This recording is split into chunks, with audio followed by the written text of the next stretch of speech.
Hi, Eric. Thanks for letting us play House Rules. We've gone through a round of it, and we've got a little bit of feedback on what we want to talk about, and we're going to start with Colin. He's got some ideas for us. Yeah, I had a lot of really positive feedback about your game. I thought it was very fun. I think it's close. I think it's very close. It's not 100%. But I really understood that it was all about the rules. I mean, the game is called House Rules.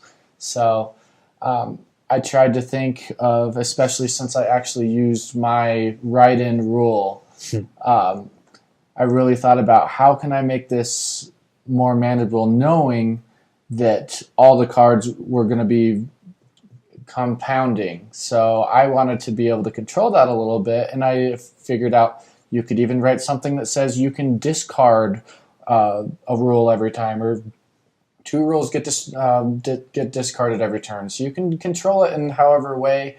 And I thought that was a good way to make it so it wasn't overwhelming, overbearing, and because that was the potential fear I had going into this game, that it's just going to be so much going on that I'm going to have a headache by the end of it, and I'm just not going to be able to be engaged or even do well, and I'm going to get frustrated by the end.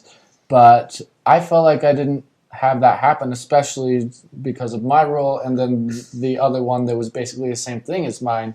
So it made me more comfortable knowing I had control over what was going on, at least a little bit. Um, I thought the length of the game was good. I really thoroughly enjoyed it. So, yeah, thanks for that. Adam, what did you feel about, or Wolf, Um, Ryan? right.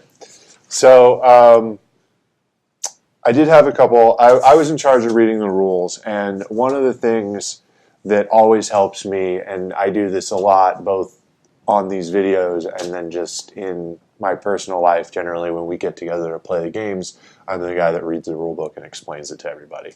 I always start with 99% of games, they're going to have an objective. It's somewhere at the top of the rules, so you can read to people, get the most points in a battle of, escalating crazy weapons, outwit your opponents and score the most points to win house rules or something like that.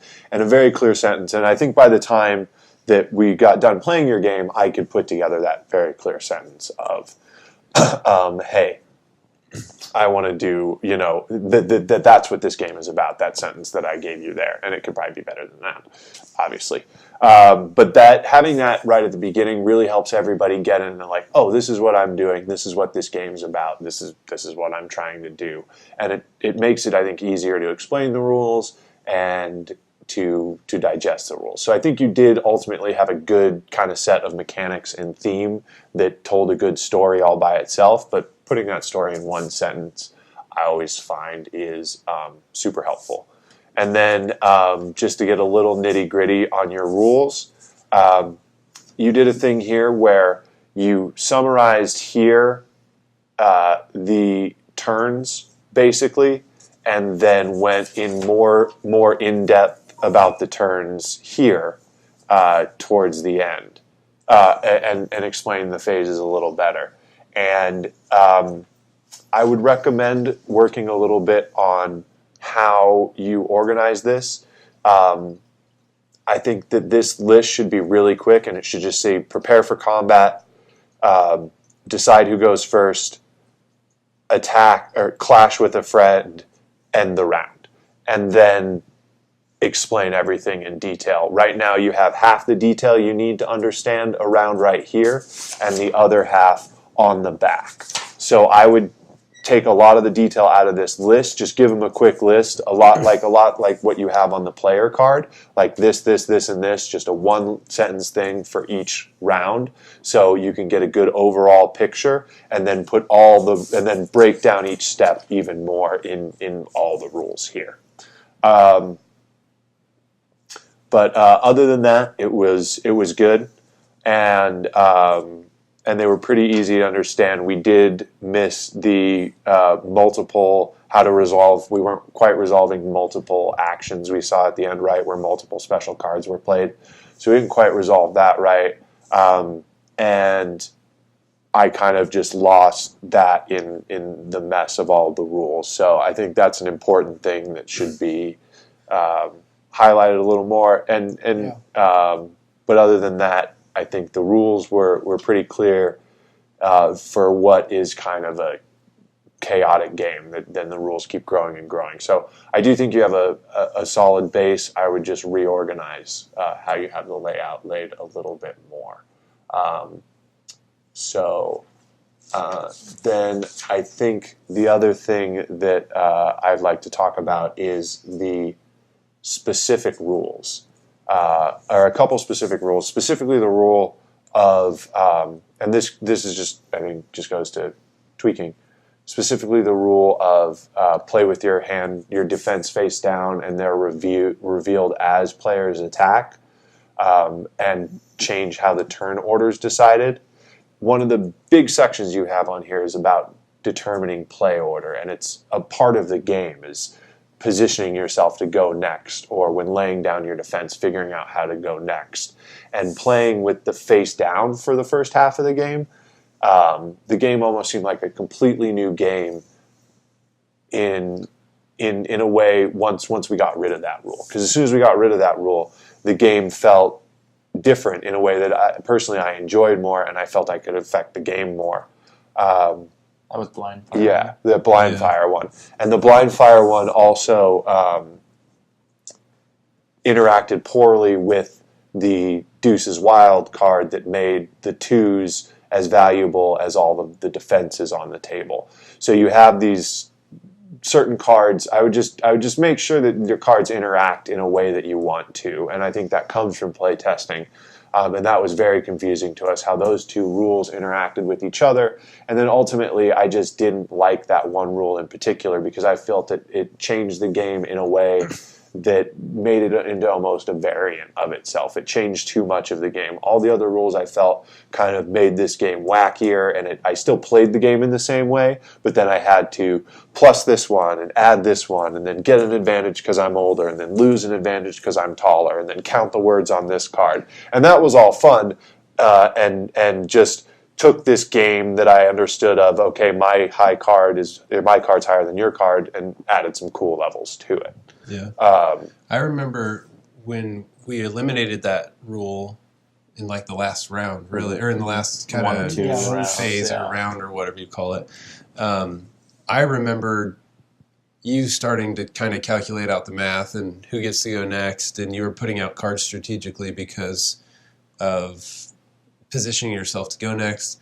And I was like, wait a second. And I kind of remembered it from the rules, but since we played that card from the very first round, where it switched up the turn order, I guess I didn't realize, even though you had read it in the rules, I didn't realize that was part of the picking the turn order. And that did feel like a really big part of the game. It almost felt like the way we had it was how the rules were written, where it just starts with one player and goes clockwise, like a normal game. Mm-hmm. And it's almost like an interesting rule came out at the very end that made the turn order switching really fun. And I'm with Ryan. I think that it completely changed it. I started looking at the game very differently. And I do feel like that took away a cool part of the game. Instead of the rules enhancing the game in fun ways, I feel like that kind of handicapped the game in a not so fun of a way. Right. Well, and I have to say, in defense, somebody played that card. Somebody decided to put that rule out onto the table when they could have written in something else.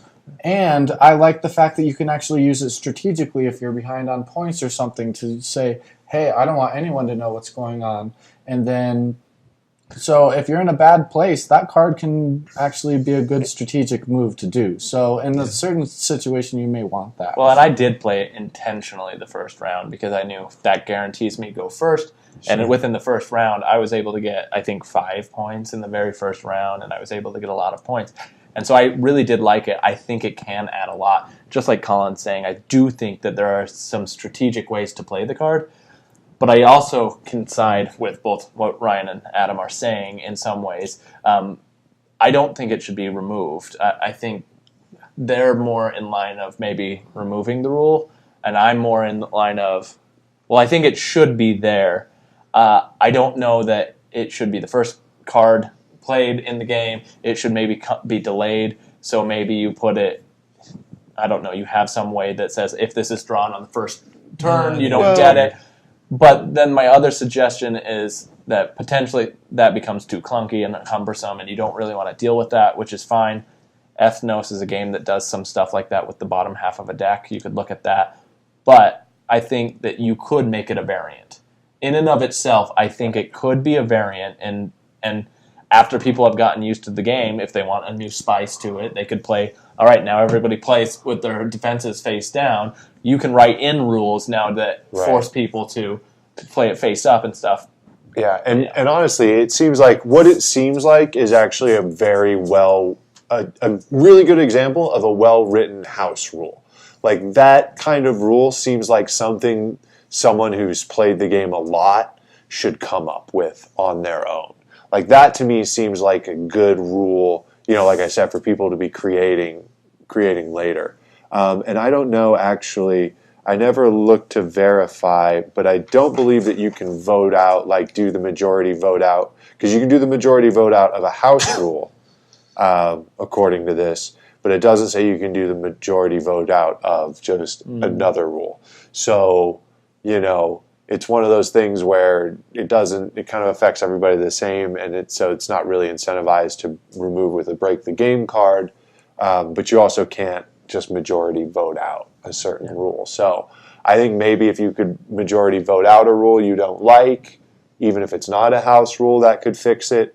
Or, maybe like Colin said, someone did have to play it, and maybe next time we play, we just don't use that rule. Like I just won't play that rule because I personally enjoy the two levels of strategy of putting down a lower defense card to get to go next, or putting up a higher defense card to disincentivize people coming after you if you don't. Like there's that whole other strategy there where like I've got a terrible hand, I only have one good card, I'm going to put that down as my defense card and people are going to leave me alone this turn and I won't get taken. But if I have to put down this, or do I put down, I've got one low card, so I'm going to get out there, go first, and go attack a bunch of people or something like that. So I think it removes a whole level of strategy from the game, and I think all your other rules, the rules that added strategy or tweaked strategy or just made the strategy weird, I like.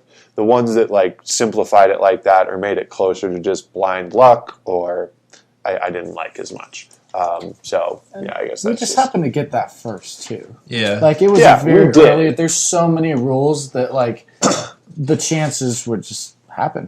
We did, and that's fine. And like I said, and like you said, someone did have to play it, and in the future you can not play it, you can ignore it, you can do the house rule to get rid of it. Yeah, you can just discard it. So yeah, there are lots of options around it, but I think that the game overall, like I think ultimately it's a viable strategy, but it makes the game less fun.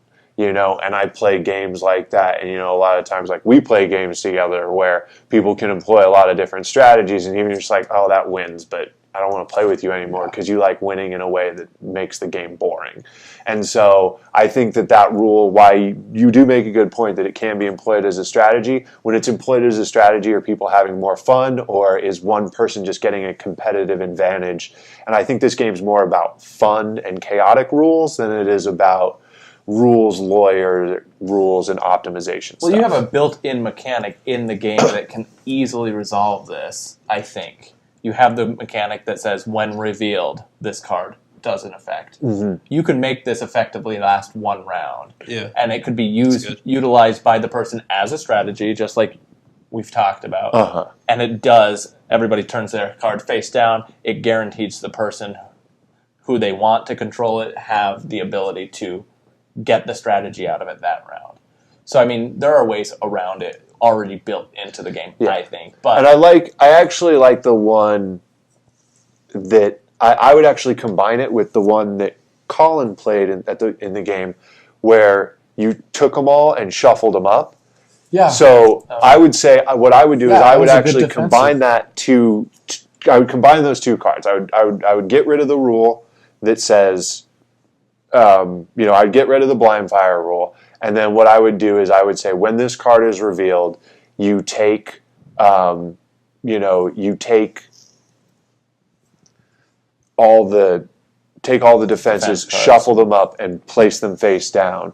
They do not flip up this round, kind of thing like that. And now you have one round of all the defenses face down, and then the shortest or tallest player gets to go first, and play proceeds clockwise. And then you have them all face down, and no one gets to know what they are for a round or I see what you're something saying. like that. I think that takes away the strategy of the card that could be good, though, in that with that card, if I am the shortest or I am the tallest, I do have the ability to cater it exactly how I want. And that means I get to go first. Right. But if I lose track of what my defense is, it could take away some of that. I think there are ways to correct this, and I don't think we need to labor it over it too much. Specific ways. But I think that essentially what we're saying is that needs some attention. And I think that you could take any of the suggestions we've made, or you could come up with something on your own entirely. I think that needs attention, though.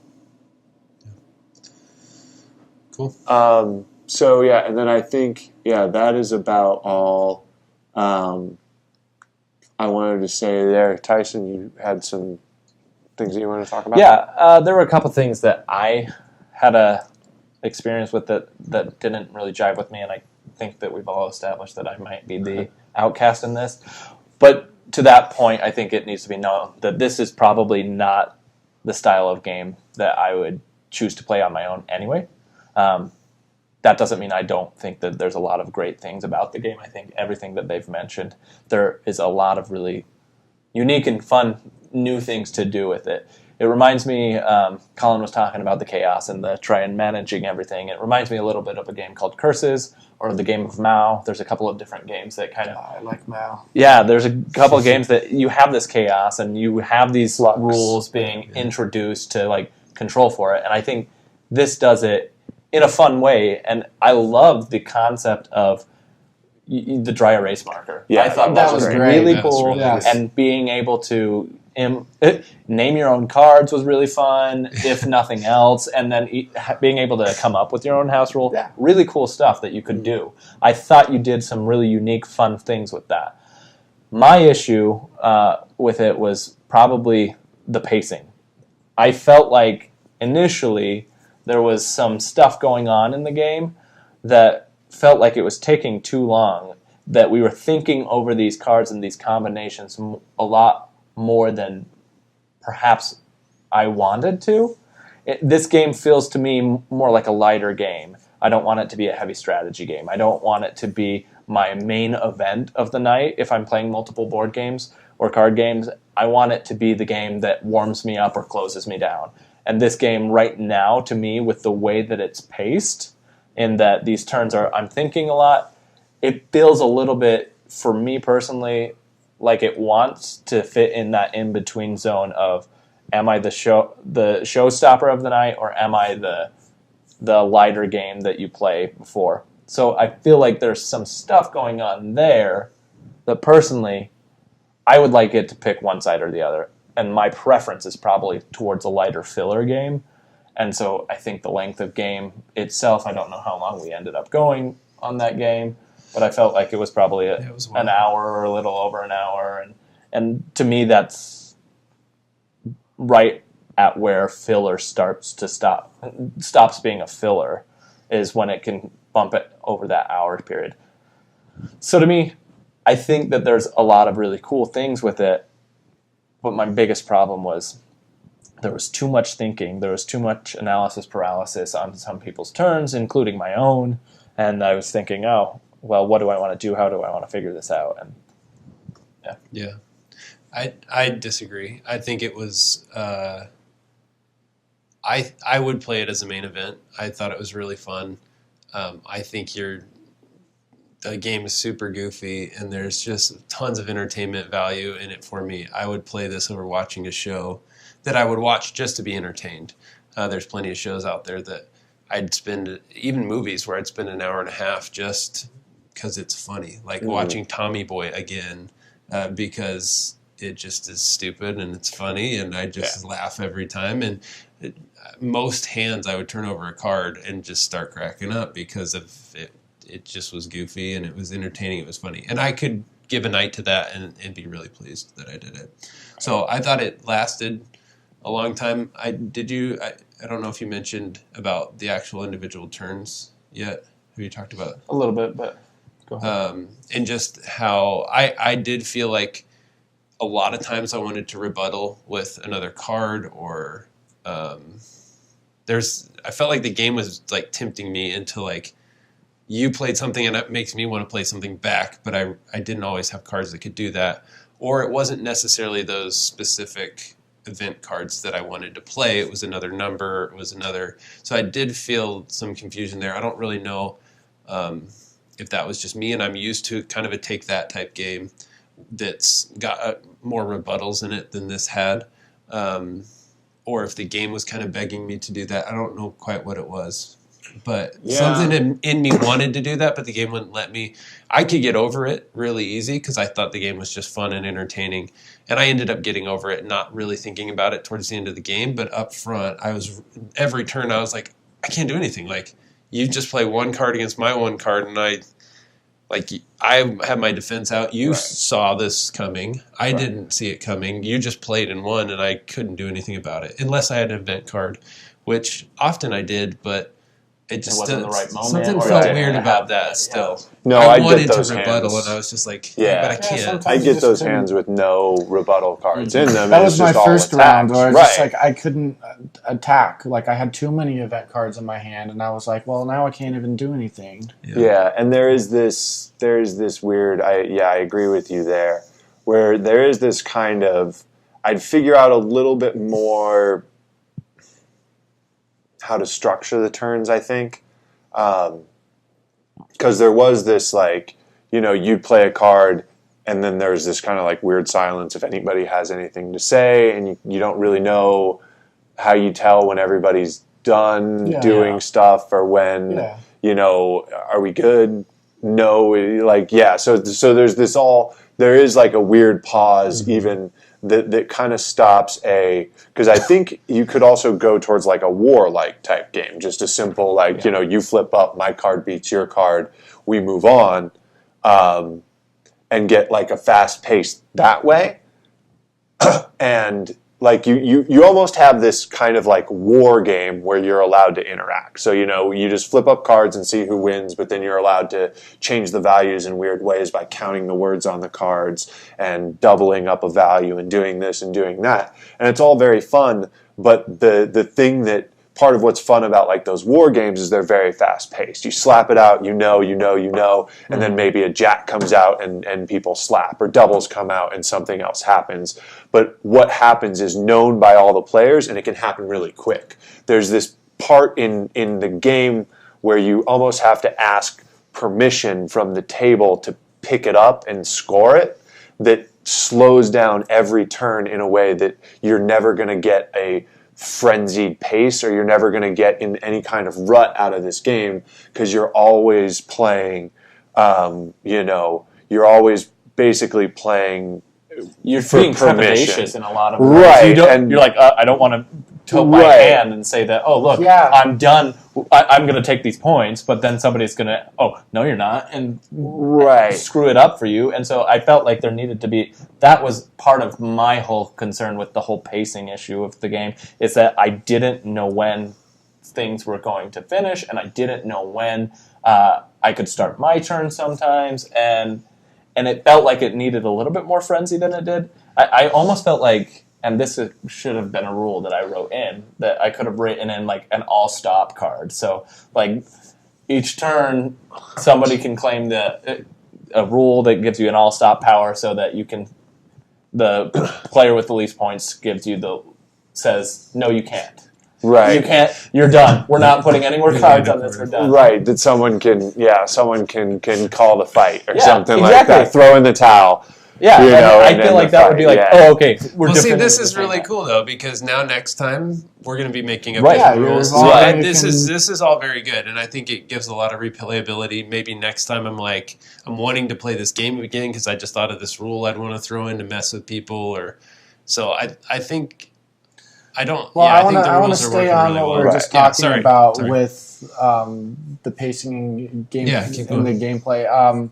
I was also very unsure about like when I could nuke, and if that was going to change. Yeah. Like that was that a goes little with the bit of permission. that was a little bit our fault on Yeah. the rules, where that actually keeps going and going, but it never says when things stop. It says players can play things at the same time, but how many can they play? And they should all stack I just up. felt skittish like about war. it, like right, holding like stuff off when I feel like, man, I wish I would have played that, but I felt like I wasn't allowed to. right. When did I lose my And opportunity? That's right. a little bit of a problem. And exactly, and I think, and it goes to like I was saying earlier, we'll play games, and some of them, there will be two different styles, and there's the type of game where everybody just does their thing and the rules are very clear, or there's a type of game where like everybody has to vote, or there has to be permission given by each player.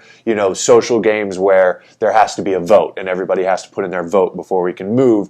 There's going to be that okay, let's there's going to be a conversation at each point where that has to happen, where everybody has to agree that we're done with the thing and it's time to move on. There has to be some kind of conversation, and I don't think that's what you're looking for with this game. Yeah. I think you're looking for throwing it down and then everybody like doing weird rules arguments and going, oh, it goes up because of this, nope, it goes down because of this. And I think that rules lawyering is kind of fun, but then we have this moment, so now we've all figured out how this actually resolves because of these weird, goofy rules. Does anyone want to change anything else? No? Good. Okay, now we can clean it up. There's not this like, bam, I beat you. Okay, I laid you down a new defense. Bam, I attack you. So it could be a lot faster paced and a little more chaotic. And no. But yeah, there's that point where everybody has to agree that a turn's over that I think artificially puts some weird timing on it. Agreed. I'll also mention the art. I think, it was good to keep it to a minimum because it was so hard to keep track of so many rules. Like if you're gonna switch any of the art, just keep it very minimal because I found I was not distracted, and I thought that was a positive. So I don't know what the direction you're going to go with that is, and whether or not you're pitching it to a publisher or whether or not you're self-publishing, and whatever you end up doing. I think that speaks, Colin, what he's saying is something that I feel that you could add art or you could leave it as is for me. And I think the game feels fun without even having to add any more goofy art. But I do think that there are cards on there that would be really fun to see. Yeah, but that's a whole nother there's an imagination. I like the whole imagination. thing. Yeah. So and then Adam, did you have anything in particular? Yeah, I did. So I think the game overall is really fun. I personally think on a very big level it's done for me. If I would have bought that game and played it, I would have thoroughly enjoyed it. I would have played it again. It did have like some staying power with me. It had a hook. I'm already kind of thinking about another game I'd like to play and maybe what I'd do differently. And so I think it's a really interesting game. I think it's fun. It's simple. But like Tyson was saying, this may not be his style of game. It kind of might be more my style of game. And so, but I think it was spot on. I forgot that I was playtesting a game, honestly, halfway through it. I thought we were playing a published game. So great job. However, it took me a while to get to that point and really get immersed in that game because I felt the way the game presented itself up front with the name as well as with the explanation of the rules, it didn't put me into that place right away. And so I feel like what immediately presented itself to me about your game before I had the chance to actually play through a handful of rounds of it was very different than the experience I had after I got to play a few rounds of it. So even like with the name House Rules, I hate even suggesting that you change the name of a game at this point. But when I think House Rules, this might just be me again, but when I hear that, I immediately think negative. Like, I don't like the house rules. I think back to my childhood and what were the house rules. And it was usually stuff that wasn't associated with fun. So if the game turned out to be that I was a kid trying to avoid all these rules that my parents were putting in front of me, and I was trying to like sneak out and get around things, and the house rules were kind of the enemy or the negative thing that I was trying to defeat, or the opponent of some sort. That would make sense as a name, but for me, it just didn't. I don't connect house rules to the experience that I had. Now, once I'm into it, I get one of your biggest mechanics is, and one of your unique mechanics is, you get to write out these house rules and how it interacts with the game.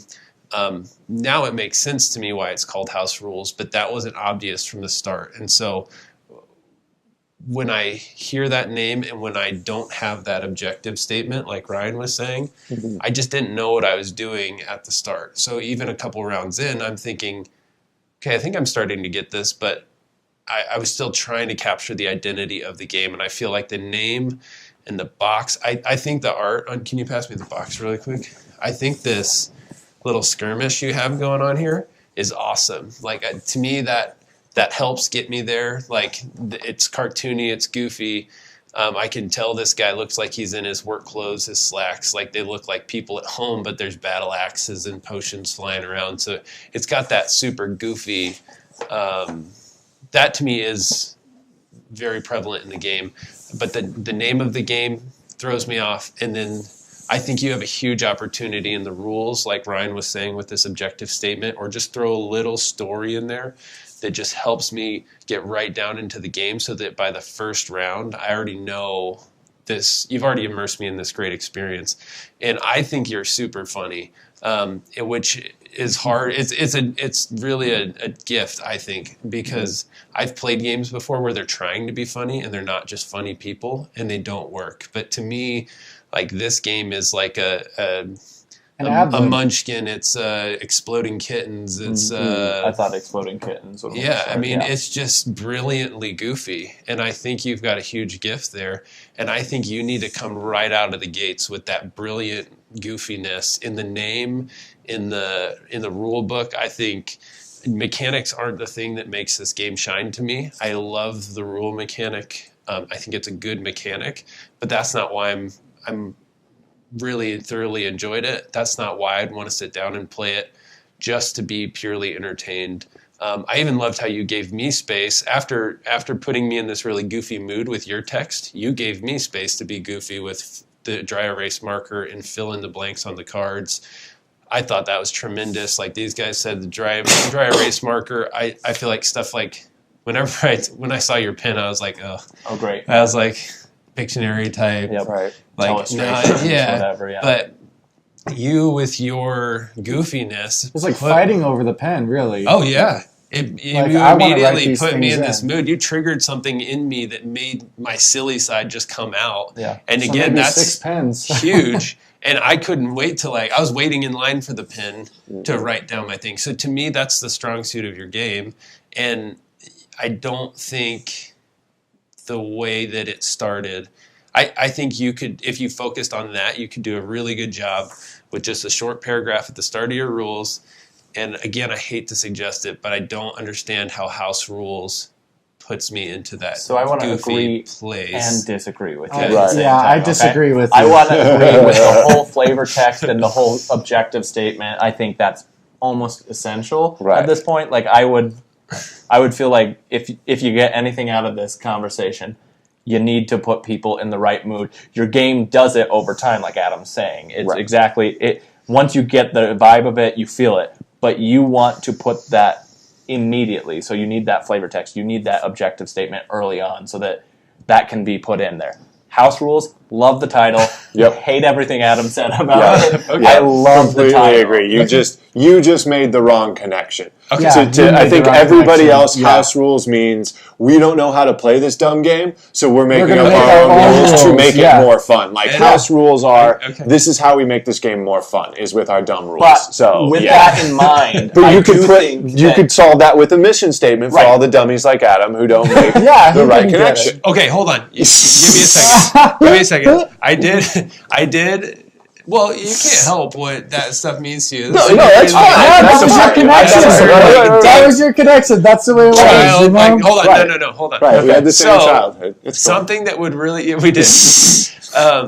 Something that would really help me though is even if under house rules you put a little catchphrase, kind of catchphrase, yeah, like your where way it's or just, something, yeah, like right, a like, battle royal, have it your or way. even like your house, your rules, or Yeah. whatever. Like Yeah. that to me goes, like That's when fair. every And- time we 'cause played that's what it Monopoly, means. we would throw $5,000 Right. into the which middle. is why no one ever Which is- finishes a game of Monopoly. We didn't realize that we didn't goose of the understand economy. the concept of inflation or at the time. But even something like that, I think you should take every opportunity you can to throw your silly, goofy, brilliant Sure. mind into everything, touch everything with it, all throughout the rules, a little caption under the title, like that would just be awesome. And I did say in my defense before I Right. said it, this might just be me It and how is. I It interpret is, this. And, yeah. to your defense, and I will yield to that then. to your defense, I totally agree. Right. I think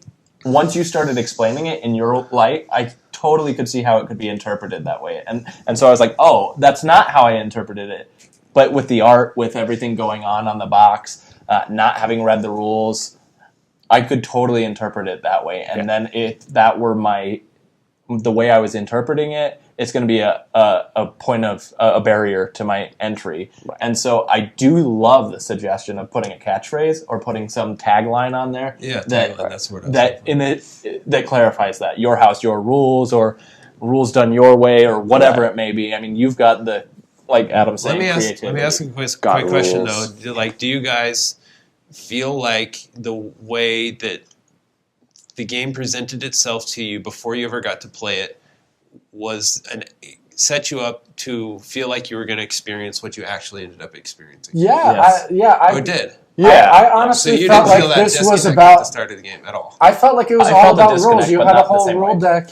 Well, and especially once I saw more of the rules and I saw some of the cards and got like, okay, these are just some silly attacks, and I'm going against some, like these are all just silly things, and yeah. So I think I got, and definitely like I said, ultimately by the time you play the game, your mechanics and your cards and everything that you have here does a good enough job that, I mean, unless we're completely wrong about what your game's about, like if what we've been saying for the past little bit makes sense and we got the game, then your game is gettable. But just a simple statement at the front would help people get there faster and maybe help you sell your game, a little bit more for people who house rules. What's that? Well, you really have to play the whole thing to find out, and you shouldn't, because you could probably just put it, like you say, you just, your imagination, your rules. Well, and Here's I a think sentence. that even what you said early on when he first pulled out and started looking at the rules for us, Ryan said something to the effect of, I think there needs to be an objective statement. That was from the get-go, Right. what he presented, meaning to me that it doesn't just mean that when somebody like Adam misinterprets what it is, which I do think is a very viable thing, is completely possible, but misinterpretation is not the only thing that is missing. It's not the only thing at fault. Right. The objective, you said it from the get-go, I think